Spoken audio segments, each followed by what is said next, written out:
Whether you're chasing redfish on the coast, bass in the lakes, or heading offshore, we've got the tips to fish smart. Plus, we also have Dr. Guy Harvey to talk all things marlin. That's right, Bree. The blue marlin is one of my favorite fish. They're not only fast, they're powerful, they're built for long runs. They're very exciting to catch, and man, they can get your heart started. So let's get hooked on the Texas Insider Fisher Report, which starts now. Welcome to the Texas Insider Fishing Report. Presented by Yamaha.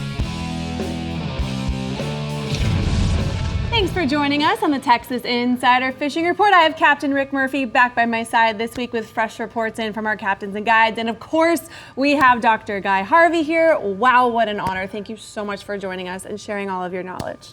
So you know what? You told me that you found the blue marlin at a young age. Why don't you tell us a little bit about that quickly? Well, we grew up in Jamaica, and as outdoor parents, farming parents, they love to fish as well. So we're introduced to all the game fish at a very early age.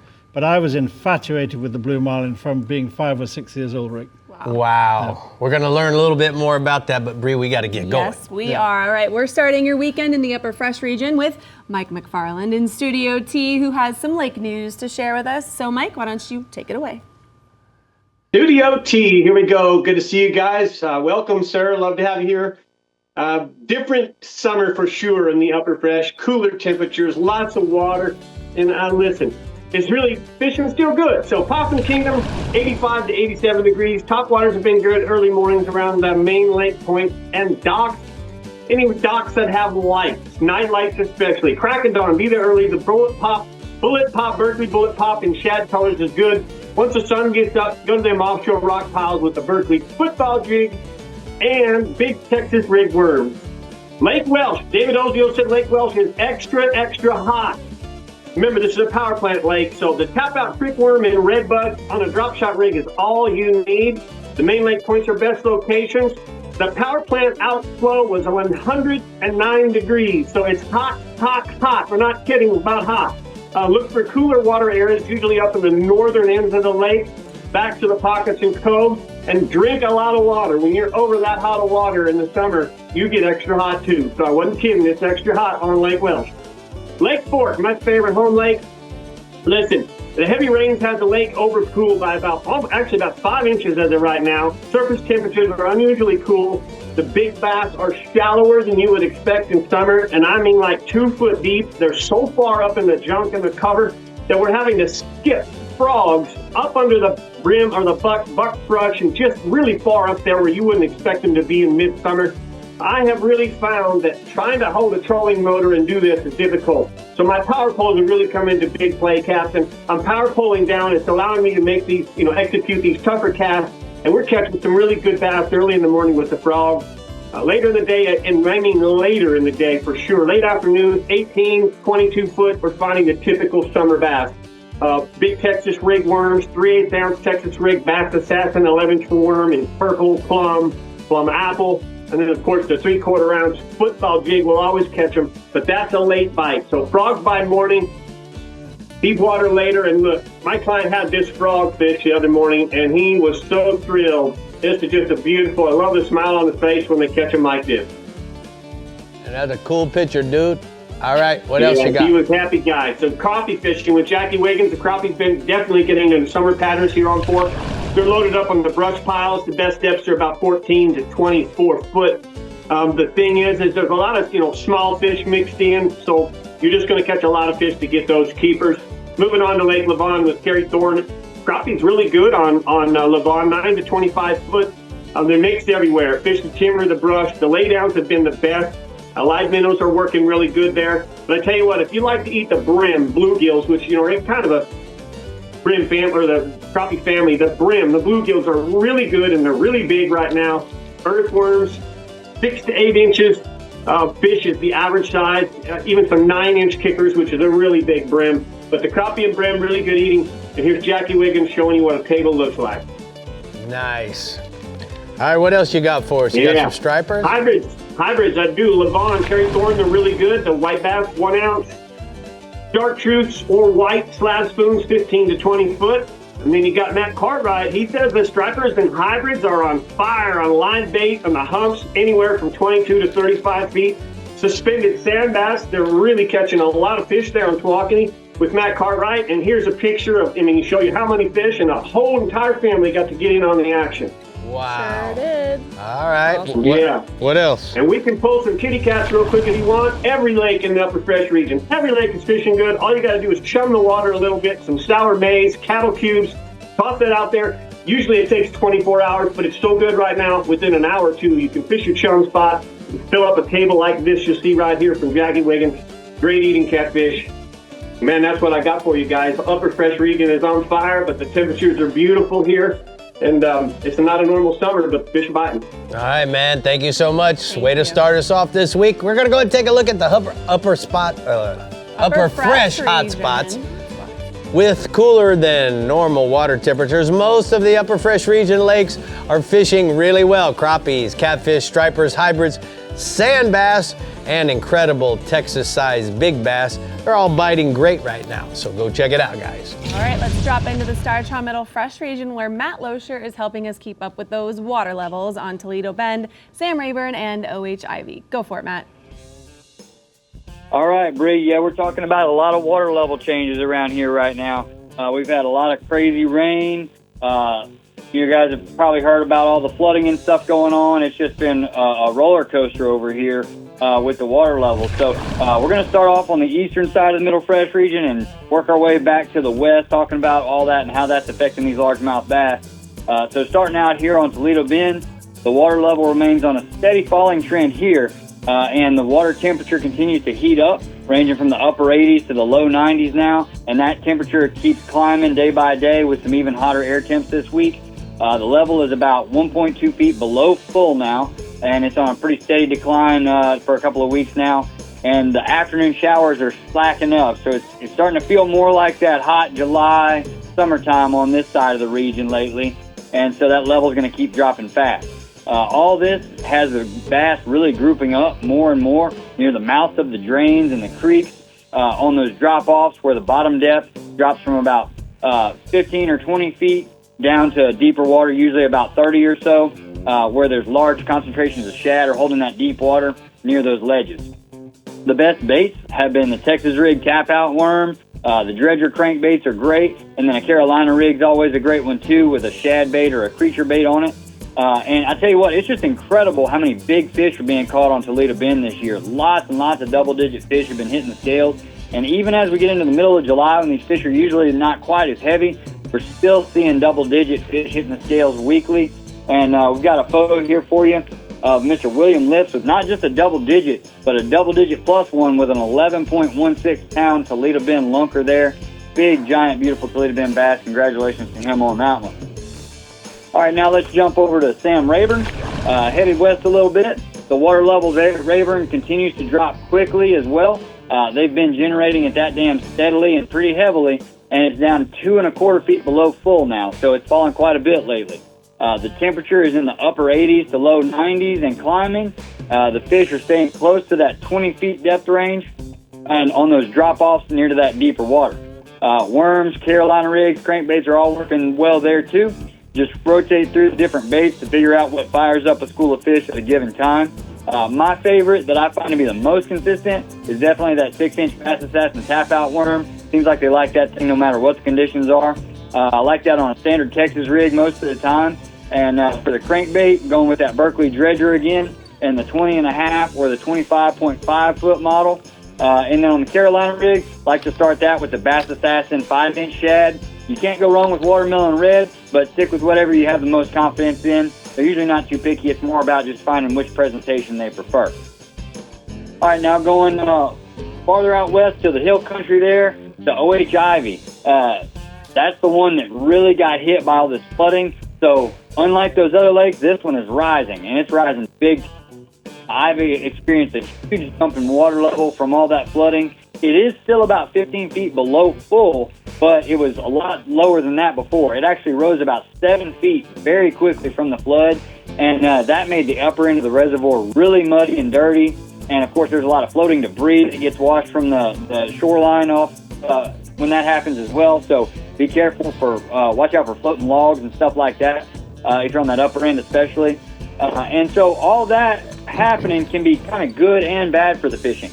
The bad side is that if you've been catching them a certain way, especially if you've been up the lake or up the river a little bit, or if there's a certain area, no matter where you've been, it's probably changed. The good news, though, is that it opens up some awesome opportunity to catch those giant OHIV bass on topwater baits. That's always a fun opportunity. You got to love that. So you can get into that newly flooded habitat and throw a frog or a plopper style bait like that Berkeley Chapo. I love to go with just a black or a white on that, or even a chrome.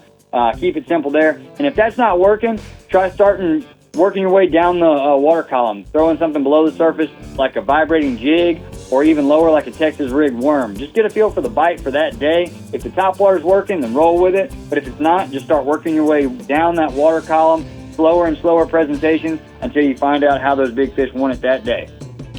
All right, man, thank you so much. We're gonna go ahead and take a look at the Rodan Marine Systems hotspots. Matt says that Toledo Bend and Sam Rayburn offer excellent deep structure fishing right now in 20-foot range. OHIV, the lake level, has risen drastically, creating a topwater bite around the freshly flooded cover. Sure has. Okay, Texas, stay with us as the lower coast region is blessing us with lots of species to target coming right up. But first, Rick and Dr. Guy Harvey are blessing us with some rigs and technique knowledge at the Parts View Workbench. You're absolutely right, man. We're being blessed by his presence for sure. But you know what? I cannot wait to hear about some of your tricks and techniques for setting up for being covered up by blue marlin. What do you think, guys? You like that sketch, eh? I love it. We're not saving bad it. for a guy who just, colors something in while we're between commercial breaks. Yeah. No, so if you're going to cover the ground offshore fishing for blue marlin or other species, you want to be pulling lures, and you can mix it up with some teasers and lures with hooks. We'll get right back to it as soon as this commercial break. I can't wait. The Texas Insider Fishing Report is brought to you by Yamaha. Reliability starts here. Ameritrail. Load, launch, relax. Fenwick. Feel everything. Bahio. Blue light blocking, radically clear polarized fishing sunglasses.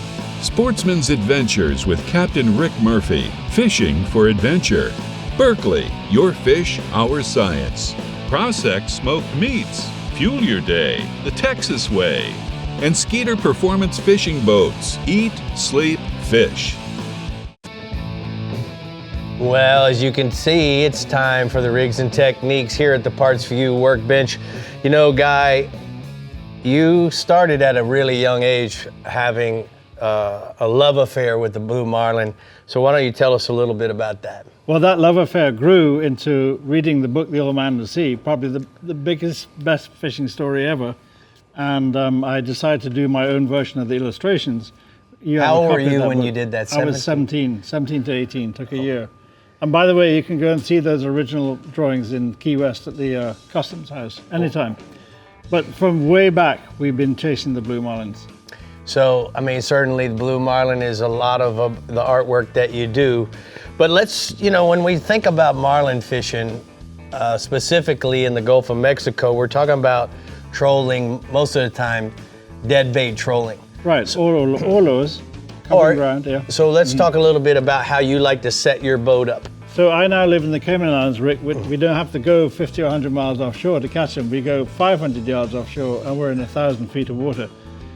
This is a little comical, but a little illustration. I pull 2 teasers and then 3 lines with hooks, one each on the rigger and a center line. And you can vary the bait, the lure, whatever. But for me, the exciting part is the pitch bait, having the blue marlin right there, or white marlin, or whatever you're fishing for, and pitching the appropriate bait on the appropriate tackle, match the tackle to the fish, and off you go. It's the most exciting way to fish. So, one thing I kind of jumped over, we didn't talk about the evolution of hooks. Certainly J hooks is what we used to fish, and it was found to be not so good for the fish. About a third of the fish ended up dying, and we did a study with the Virginia Institute of Marine Science on post-release mortality, J hooks versus circle hooks. Circle hooks were 98% survive, 66% on J hooks. So It changed the lure of fishing in America, that study. All right, so Guy, you know, in the Gulf, a lot of big blue marlins Very in the big. Gulf. So a lot of guys are live bait fishing. Let's take a look at the video of what you witnessed filming underwater. What happens when these blue marlin come in? Well, we went offshore to the Fads off Costa Rica to have access to the blue marlins. Here they're coming in pretty fast sometimes, changing colors all the time. That one's actually, not that excited. When they come in, they're black, they're dark like this one. Grab the bait there. We actually pull it out of its mouth because we don't want it to eat it. It comes back on it really hard and it swallowed it right there with hardly any drop back. You saw that? Yes. So when you're going along and you think, well, I've got to give him time to eat it, they swallow the bait within a second. They're not messing around, Rick. Also, the line coming off the reel when you're going ahead is the fish. The fish is stopped in the water pretty much and is eating the bait. So you're giving off line and you can actually just count to 2 on a blue marlin or maybe 4 or 5 on a white, depending on the bait you're using for the drop back. Because the white's a little finickier. So you would be willing to say that, I think this is what I'm interpreting, the fish stops, but it's really important for us to be the one dropping back because the boat's traveling forward at 8 knots. Moving away from the fish, yeah. Oh man, so do you believe that's the same way you should do that? Drop back for a white marlin, a blue marlin, a black marlin? Whites are finickier and you normally fish them with smaller bait too. The blue marlin can have a mackerel or a bonito or something larger. But they're a bigger fish, they've got a big mouth and they suck it down, boom. And so you don't need to hesitate. And if you miss them, you're always going to get another shot. All right, so let's talk a little bit about what do you like for live baits? Well, if you're fishing off Texas, you're going to fish around rigs or fads. It's the normal place where you'd use live bait. You're not covering the ground. So I like to fish for big blue marlin, use a 20-0 circle hook, live bonito, they last longer, yellowfin tuna, blackfin tuna, all work well. Even rainbow runners at a pinch. So let me ask you about drag. How important is that in regards to when we first hook up the fish, bud? Well, I subscribe to the Skip Smith rules of lure fishing. We use a very light drag with a J hook. Very, very sharp hooks, maybe 5 or 6 pounds on a 50-pound test. Let the fish run off the line, let the hook settle. The drag is increasing all the time as the more line goes in the water, and then you can put up the drag after maybe 30 seconds. We hook every single marlin doing that. They may come off later on, but there's no drag and snag, as people like to say, where you're just ripping the hook out of his mouth. We were fishing in Cape Verde last month and they're using 35 pounds of drag on 130s, but I can understand it. They're fishing for big Julie. They're not interested in the 200-pound fish. And if the hook comes out, not a problem for them. On to the next one. Yeah, they want to eliminate the small fish bite. Yeah. Thank you so much for being here. Guys, don't go away. He's going to be here. We're going to talk a little bit about the Guy Harvey Foundation and what we're doing with some really cool tagging research for marlin, white marlins and blue marlins and black marlins. So don't go away. He's going to be back, right, Bree? Yes, sir. That was a lot of good information over there. All right, we're finding that blue water offshore in the lower coast region, plus some great trout fishing and calmer winds on the horizon with Captain Chad Kinney. Go for it, Chad. I tell you what, listening to Rick and Guy Harvey there, I just got out the water. I'm on the boat, so if you hear some water in the background, I'm on my 70s custom, but we just got lit up on a blue marlin on the flat line. I saw it way before it happened, see all the colors and stuff, and he went sideways, and anyways, it's just epic. I'll talk to you about it later, but we'll get on the fishing report, but it was really epic to watch that live again. Never gets old. So moving to some inshore stuff, weather's looking good for inshore, offshore, so trout fishing really remains really good. We've been talking about that 3 to 5 foot of water around grass beds and sand pockets. So speaking of trout, it's usually our main target down here for a lot of guys. In our bay system, we're known for some big trout, and of course a lot of slot sizes in the lower coast here. There's been a lot of good fish, like I mentioned, that 3 to 5 foot of water around grass beds and sand pockets. With these calmer winds coming up, fishing's going to even get better. So look for some of these good trout green water to fish in. You want something that's got a little bit of, not complete clarity, but something that has that trout green in there, and you're going to be able to see some grass beds in your sand pockets. What really helps a bunch, whether you're offshore or inshore, is a pair of Bahia sunglasses. And with the lenses are just epic. They're great, and they really help you to see the spots in these areas better.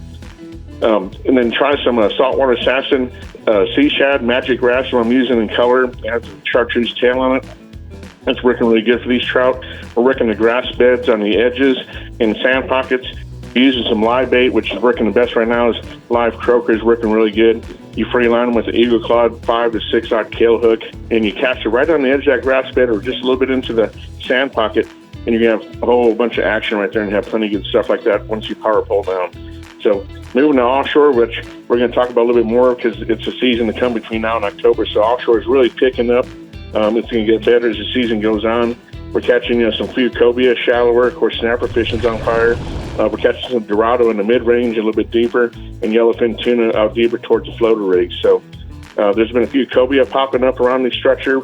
I've been fishing structure between 50 and 100 feet of water all over. Best thing to do is try chumming.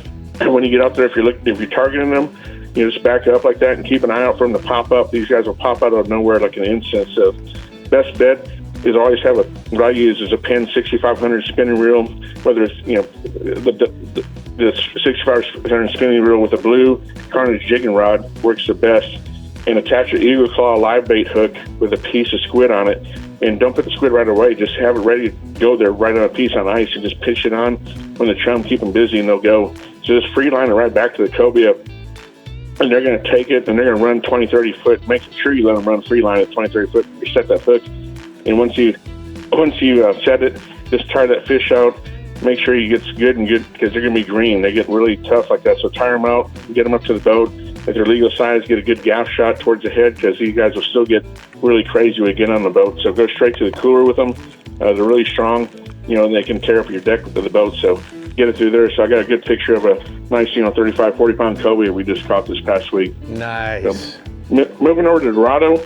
Dorado, haven't been crazy yet, but they've been showing up a bunch. I see some smaller ones getting some a little bit bigger like that. They're working around some structures such as a weather buoy and some of the fads we got out here now. So basically, if you're going to do that, downsize your baits. Go to maybe like a feather jig, cedar plugs, small chugger heads with some greenback ballyhoo have been working really, really good for the Dorado. Pull your baits at 7.5, 8 knots. Work those areas. Keep an eye on the lines when they hit. Good combo for those trolling lures like that. Because there is going to be some bigger Dorado. Never know what you hit, or a sailfish or billfish, but a 30 wide Penn International works really good, spooled up with some Berkeley 30-pound mono. That's what I use with that stuff. So if you start moving out to the floater rigs, which I was out last week, and I'm going out here in 2 or 3 days, and I'm going back to back to back. So it's been really good for me this season. And the yellowfin tuna definitely is a target there. It's a great target. You can catch them on the troll during the day when hitting them. On the day, you can fish jigging at night, chunking bait for them. You can throw poppers on them. There's a whole bunch of stuff during the evening. We've been catching good yellowfin, like I said, on the troll, around the drill ships, and around the floater rigs. Pull a full spread out. Put your outriggers and the shotgun lures. Put them farther back than normal, not like your billfish, and put them way, way back. You almost can't go too far back. And you can use some chuggers with ballyhoo, or squid chains also work really good. We usually pull at least some Penn 50-wide internationals on this with some 50-pound Berkeley mono spooled up. It's a lot of fun, also good eating. And make sure you take plenty of ice because these things will burn through it since they got such a high blood pressure. We usually take about 1,000 pounds of ice on our 70-footer when we go. So we got a picture of we had a first knockdown triple yellowfin tuna, a bunch of buddies of mine out there last week. All right, man. Looks like so much fun. Looks like Bailey's in there, Randy, all you guys. Y'all are cheating without me, man. You suck. Oh, yeah, bring it. All right, bud. Well, thank you. We're going to go ahead and take a look at the lower coast hotspots. Inshore, trout fishing remains good in the lower coast in 3 to 5 feet of water around the grass beds and sand pockets than offshore. The blue water, it's moving in, so there's better action for the cobias and shallow around the structure. Out at the floater rigs, there's plenty of yellowfin tunas and some dorados. They just actually got the way I really feel. We heard, for lack of a better word. I feel they just left All right, me. we're headed east to the Phillips and Jordan, Upper Coast and Prospects Middle Coast regions, plus chatting with Dr. Guy Harvey again. So make sure you stay hooked, and we'll be right back.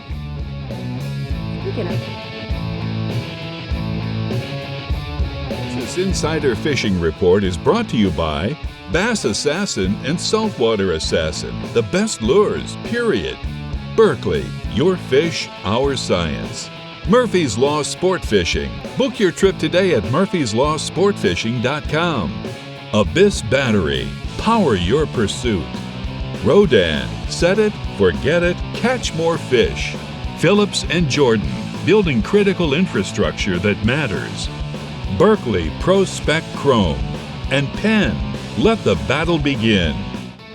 So here we are at the Parts View workbench once again. I got Dr. Guy Harvey with me. And and I've been very fortunate to go on some of these expeditions that the foundation puts on. And Guy, one of the ones we went to was in Isla Mujeres, Mexico.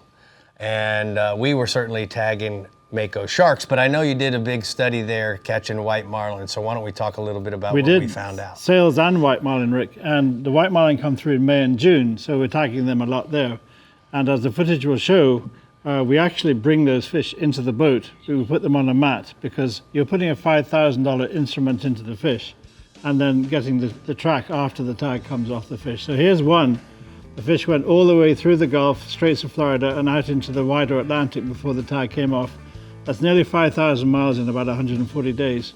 The other fish stayed within the Gulf, Western Caribbean, and did it for about 6,000 miles. Most billfish will do 10,000 miles a year. Wow, that's crazy. So here's how you guys apply the tag. You bring the fish in, cover their eye, take the hook out, measure them, put the tag in, and bing, in the water within 45 seconds. Wow, so you guys have it down to a science. Exactly, and we don't recommend people bring the fish in the boat. We do it because we want to be precise with the tagging. All right, so let's talk a little bit about blue marlin and what you guys do in regards to tagging them. Same process, same expense and experience, but of course much bigger animals, so you're not going to put it in the boat and tag it. So we keep them in the water. That one's got the tag in the perfect place, top left shoulder, about a 400-pound blue marlin. They're very big, powerful fish. They generally survive all the trauma of being caught. We like to dive with them to reassure the people watching the videos that the fish swim off and are doing fine. It's part of the sort of feel-good approach that we have in terms of educating people. There, that fish is just Cadillacing along. She's getting, ready, fins up now, and she's starting to move. That's actually another one. It's on a leader there. But we've really perfected this process. Yes, you have. So listen, there's an opportunity here for a guy that wants to blue marlin, that does blue marlin fishing. Yeah. What website would he go to if he wanted to maybe sponsor a tag? That would be wonderful. We depend on sponsorships because the tags are like $5,000 each, Rick. So GuyHarveyFoundation.org, and you'll follow all the cues and you can donate whatever you want. Well, Dr. Harvey, I'm so grateful that you spent some time with me this week. Thank you. I appreciate all that you do for all of us as anglers. Right, Bree? Yes, I absolutely second that. All right, well, there's something for everyone in the Upper Coast, Phillips, and Jordan region, whether it's waiting for trout, slot reds on live shrimp, or red snapper offshore. So Captain Mickey Eastman, please cover it all for us. Go for it. Hello, Bree and Rick. Yeah, let's get started off with the Upper Coast speckled trout division. Let's go with warmer temperatures. That's the pattern right now. Everything's changing, moving to deeper structure over oyster reefs and deeper rock groins. So fish of softer mud and shell also along the ship channel are starting to produce better catches with soft plastics and live shrimp. With nagging winds and thunderstorms this summer shoreline fishing, it's really been the best for wade fishermen. That's been the best option. West Bay still the best right now, producing solid numbers of specks early in the morning for waders on using top waters and soft plastic, some live bait. East Bay is pretty much the same pattern, fish shallow early and move to deeper structure by mid-morning. And then the Galveston North Jetty and the Bolivar Pocket, those are two good areas right now for southwest winds. We've been getting a lot of those, and the bites early to mid-morning. Water clarity's good and 87 degrees. Sabine Lake, pretty much the same conditions are improving over there, and lower wind speeds and less fresh water. The jetties are producing early with soft plastics and live bait in the lower channel along the Causeway and Lighthouse Cove. Near the LNG plant, they're holding good numbers of fish over shell on ledges 6 to 8 feet of water. Throw soft plastics in pearl and chartreuse for best results. Water clarity is fair, 89 degrees. Main Lake, deep shell north of the Causeway, they're producing solid trout in 6 to 8 feet of water on saltwater assassins and slamming chicken and red shad. Water clarity's fair, 87 degrees. This week's trout photo is courtesy of Hillman's Guide Service in Galveston. Galveston jetties north and south on redfish. They've been really hot. Better numbers of slot reds are coming on live shrimp, red crankbaits, and Gulp turbo shrimp. early in the morning, tight to the rocks, fish deeper off the ledges later in the day as it warms up. Water clarity is good in 87 degrees. Redfish action's been fair to good along the rock growings and lower and upper Galveston Bay. Use live shrimp and gulp, and it's picking up on the ship channel also over shell on gulp, turbo shrimp, and crankbaits. And water conditions still a little cloudy in 89 degrees, Sabine Lake redfishing. It's been fair to good depending on wind conditions. And lower channel area, fish those oyster beds near Lighthouse Cove and the LNG plant. A lot of undersized and slot reds on soft plastics. Throw bright colored baits in that dingy water. And the jetties at Sabine are producing fair numbers of redfish using live shrimp with a split shot and treble hook. Pretty much we call that free shrimping. And water conditions are fair in 87 degrees in this week's redfish photo, courtesy of Captain Steve Hillman. And offshore, when the winds are down, a lot of good catches coming in, but the Gulf waters have been a bit rough, but the boats that are getting out are doing really good on solid red snapper around 60 miles out, and the size of the snapper just getting better. Also over rocks and hard spots, use jigs and live bait, and weed lines from about 40 to 60 miles out are producing some good Dorado and an occasional ling. And the Gulf is just waiting to go off when we get the conditions right and get these rains and thunderstorms knocked down and get into a consistent summer pattern. So that's kind of where we're at. Thank you so much, Mickey. We're going to go and take a look at the hot spots from the upper coast. Oh, tell me about that red snapper. I'm sorry, I blew it. Oh, yeah, the red snapper photo. I'm sorry. Yeah, that's Outcast Charters, Captain Sharky Marquez with a couple of nice ones. Way to go, yeah. Sharky. I appreciate the pictures each week. Now I can say goodbye, Mickey. Thank you so much. Great week for you. And hot spots from the upper coast region is Lower Galveston Bay, West Galveston Bay, Upper Galveston Bay, and Sabine Lake remain hot for the speckled trout. Well, they're trout crazy in Texas. Trout crazy, all right. The project's Middle Coast region has been all about waiting and adjusting lately. So let's get with Captain Bink Grimes on the patterns to look out for. Go for it, Bink. Yeah, we love our trout here. We got the hot tide dropping breeze right now.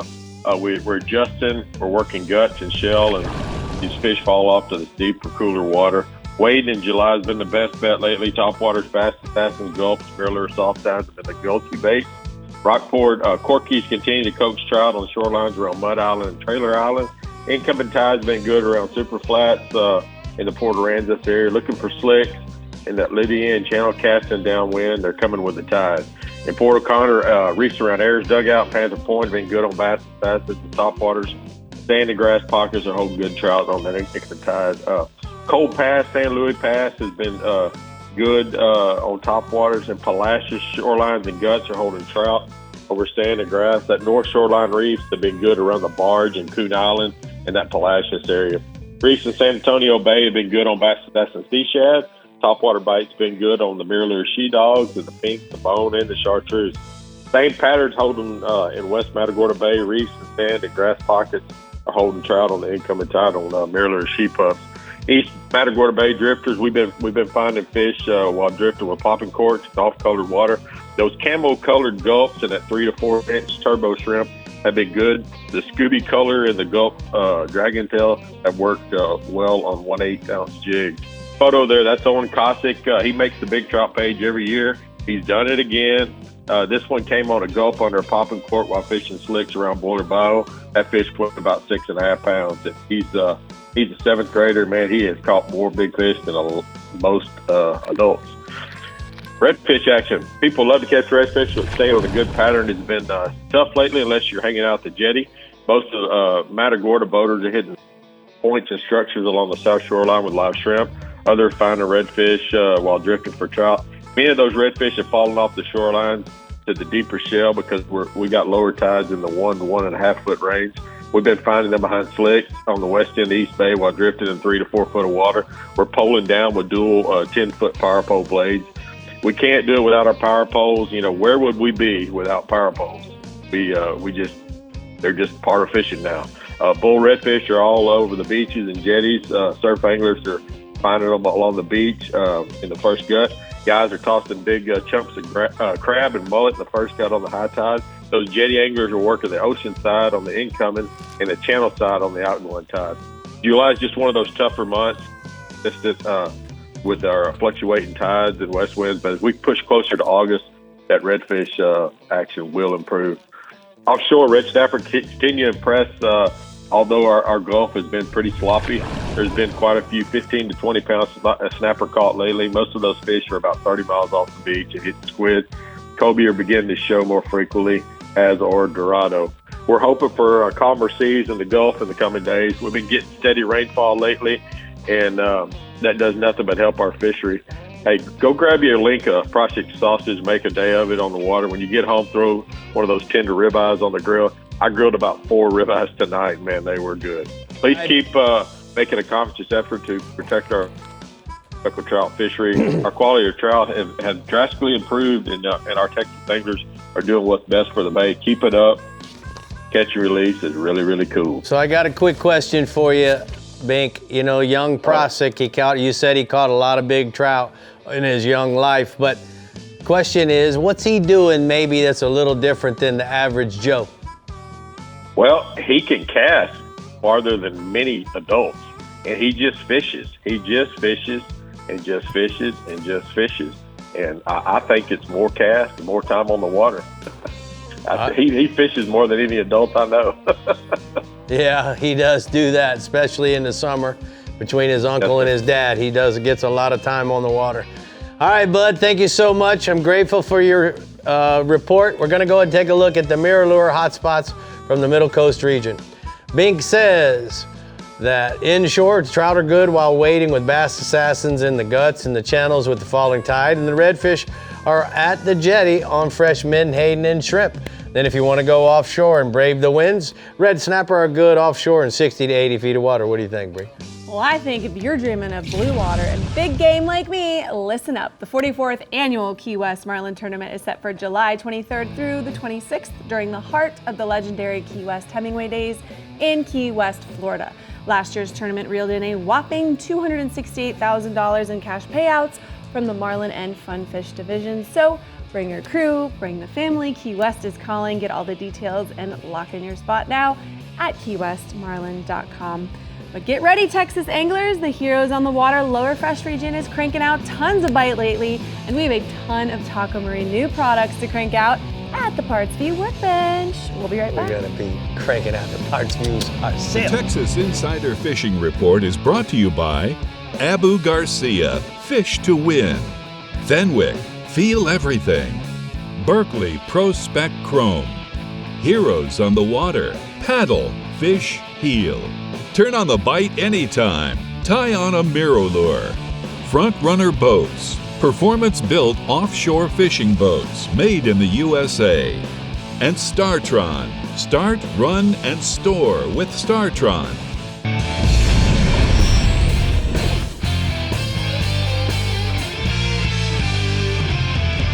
Today's Powerpole Tip is all about the new Powerpole 1 pump.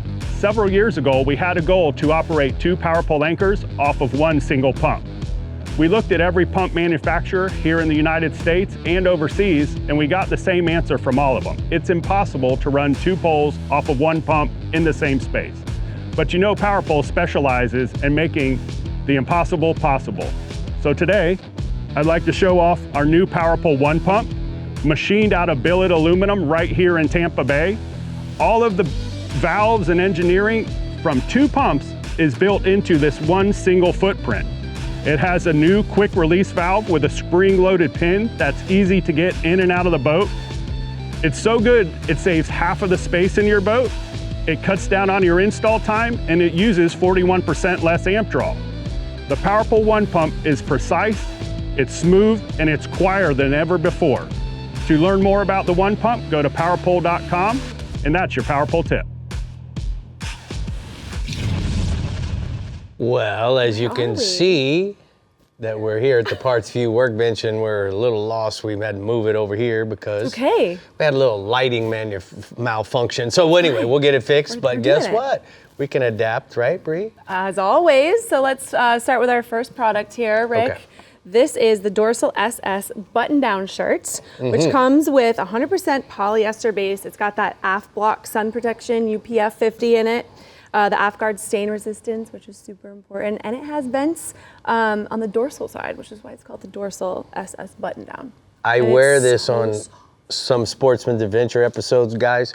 What I will say, very, very comfortable shirt, but they run large. So normally I would wear a Really, Rick, large. they run. And I ordered a large and it was really large on me. So now I wear a medium in this style. So just keep that in mind. It's a large cut. A medium, and this is in the Air Force blue color. Gorgeous shirt. And it has a beautiful yellow gold color that I like. What else you got for me? Well, we're Bahio fans on this show. I think you should try these on because I think I could wear them, you could wear them. And honestly, with the large fit and medium wrap, it works on every size head, which I know if Dave was here, he would appreciate that. His is very small. See, there's a little different. You know, I look fishy here. It doesn't look like as cool as a fishy, but now. Well, you know. This is what I'm talking about. Be riding around in Harley. Get yeah, the windows it's not very down. fishy. It's pretty fashionable. It's part of their surf collection, so you know, it goes both ways. Freshly shaved schnoggin. Freshly shaved schnoggin, whatever. There you go. That means looking pretty good. Thank you. But you know, 95% blue light blocking. It comes in the new yellow glass matte. That's not this one, but it's one of their new colors, which is really pretty. Right. Everyone should check out.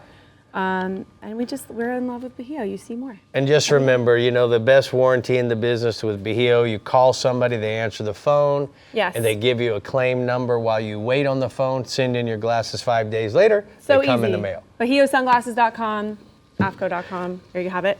Rick, what do you have over here? So it's my turn. So you know, Bree, Eagle Claw, they make some really cool worm hooks, but I'm going to share a little something with you here. Yes. This particular worm hook is the L095X BLG. This is a 3/0 size. The reason why I wanted to pick this to share with you, as a part of it, it has these barbs on the shank of the hook. I noticed that. All right, so what we do is we also will put a live shrimp on here. And we rig the shrimp weedless. And guess what? Those little barbs will actually hold the shrimp's tail on so he doesn't get thrown off. And so many times the grass is bad, floating grass, so you could put a bullet weight right in front and you actually fish it like as if it was a lure, but then you have all the attributes of having a live shrimp with his legs moving, you don't bite off his tail, that kills him. It's great for red fishing, great for trout fishing. If you go down into Central America and you want to bone fish, you can do all kinds of little cool things with this particular great bait gripper. But they advertise it as a worm hook, but I love the fact that you can use a lot of the stuff that's designed for freshwater, American made, right here in Denver, Colorado. And where do we go to get that, right? And that's the laser sharps. You go to eagleclawhooks.com. And then last but not least, we introduced the 4-inch sea shad a few weeks ago. This is called the Flamingo Flash. Very, very popular color. It's done very well so far in the pro staff that we've sent it to in Texas.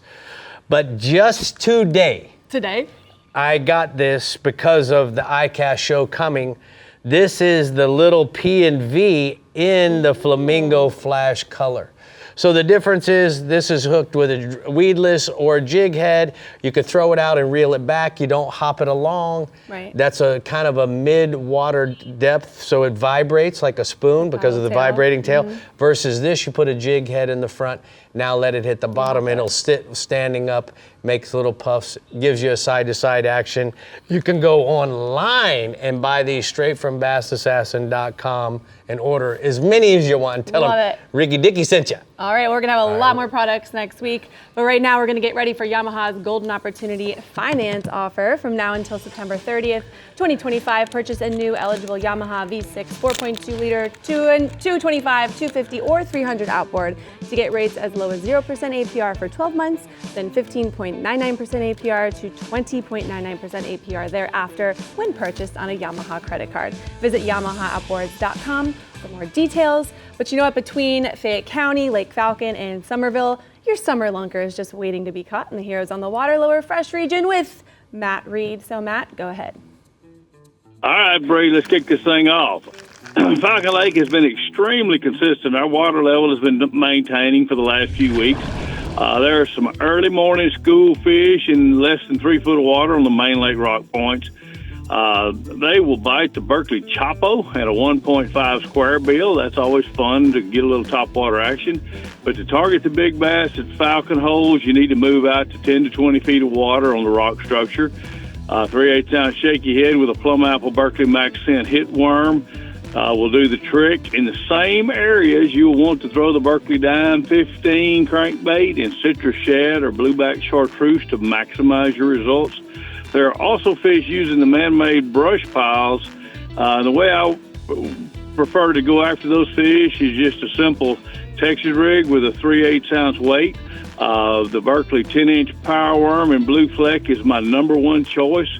You need to run as many piles as you can, and you'll definitely come across some big ones when you do that. Stillhouse Hollow's fishing good. There's some bass schooling out on the main lake around the trees and in the bigger bends. Small swim baits and top waters are working on those fish. You also want to target the grass along the road beds and long underwater points. You can load the boat right now on that type of cover. Throwing Texas rigs is your #1 presentation. Biggest key is to slow down. With the new water, we got a new cover in the water with some of the rising water there. The slobber knocker and swim jig are catching a lot of those fish up in that newly flooded shallow cover. If you want to target a true giant, get you a jig and get out on that deep water ledges. Won't give any bites, but you might get the one you're looking for. Fayette County has been really hot in the shallow waters early. With that water level up, the Berkeley Pop and a buzz frog have really been getting some activity early. The deep fish are the most consistent bite there. There's scatter schools on nearly all main lake points. 1/2 ounce shaky head and a Carolina rig with a green pumpkin stick bait has been the #1 way to target those fish. Lake Somerville bass have been fair. They're active early. Again, the Berkeley Bullet Pop is getting a lot of activity around the rocky banks. After the sun gets up, you want to move out to the deeper brush piles. Wacky rigged Berkeley Generals, light rate Texas rigs, and a 3/8 ounce brush jig are your best choices. Green pumpkin, black and blue are your best options for color. Got 3 bass picks there. They all happen to be some of my Falcon trips this week. We got Clint, Chuck, and Steve with all some Falcon specials there. Nice. All right. Tell us about the kitty cats, Bub. Yeah, man. Ram Reyes sent me a report from Falcon. The trophy catfishing has been very good in that 10 to 30 foot of water. You want to use live bait or fresh cut bait. Live tilapia is a great way to catch you a giant. Most of the giants are blue cat with an occasional flathead mixed in on the live bait. Keeper cats are for 3 to 15 foot range. Stink bait and shrimp and small fresh cut bait. You can load the boat with a limit of nice keeper catfish. Got a picture there of one of Ram's clients with a big old blue cat just smiling at you. All right, tell us quickly about the white bass and hybrids. We got white bass and hybrids at Lake Somerville. They're doing very well on live shiners and shad just off the bottom. Also, you can troll a pet spoon behind a diver on the main lake points with deep water nearby to catch you a limit. All right, Bud, thank you so much. We're going to go ahead and take a look at the hot spots from the lower fresh region. My man says that Fayette County is a great place to go chase bass these days. Start out early around the shallow vegetation, throwing the Berkeley Bullet Pop and buzz frogs. And then as the sun gets high, move out to the points and ledges in 15 to 25 feet of water with a heavy shaky head or a Carolina rig. The Berkeley General's working perfectly for both of those presentations. What do you think, Bree? I think it has been an amazing show. We had Guy Harvey on set with us. So cool. Like, what a legend, right? And he gave so many tips. I love it. You and I, two-man band tonight. What? How about it? How about it? Maybe we should do more of this. No, I miss Dave too much. Dave? No way. No way. Take a vacation. Thanks for tuning in, guys. We will see you next week. Bree, Rick, and Dave, all 3 of us. And make sure you stay safe out on the water, hydrate, and Bye, catch guys. fish. See you later. Good job tonight.